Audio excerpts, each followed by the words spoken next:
Cela fait maintenant 5 ans que Nazia n'a pas vu ses 2 garçons. Ici c'est Noé et ici c'est Ibrahim, c'est le petit et lui c'est le grand.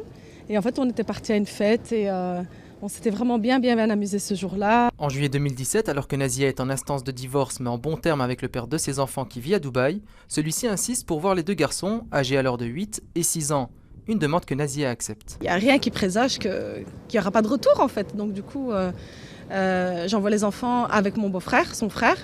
Et c'est prévu 1 mois. Le dernier jour où je les ai vus, c'est vraiment un moment extrêmement difficile pour moi. Je vous avoue que j'ai tellement pleuré que parfois j'ai dû avoir anesthésié un peu une partie de mon cœur pour pouvoir supporter cette situation. Pendant des mois, Nazia n'a plus de nouvelles de Noé et d'Ibrahim.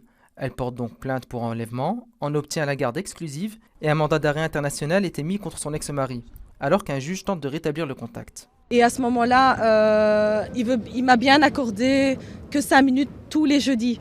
Donc il faut savoir que je parlais à mon grand 2 minutes et à mon petit 2 minutes.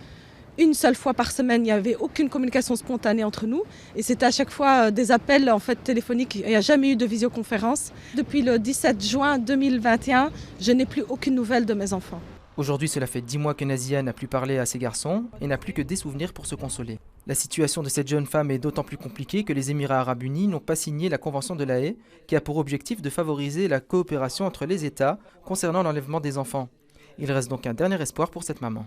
Il y a toujours la possibilité, mais on est dans des cas qui sont très particuliers, d'agir dans le pays même. C'est-à-dire que je ne sais pas si elle a pu le faire et je ne sais pas quel est son accès à un tribunal sur place à Dubaï, mais la jurisprudence, même dans les Émirats, est en train d'évoluer vers un équilibre entre le père et la mère. Ça a évidemment un coût qui peut être colossal. Pour financer ce coût, Nazia tente de récolter des fonds via la plateforme CotisUp et souhaite sensibiliser un maximum de personnes à son histoire via sa page Instagram Jamais sans mes fils.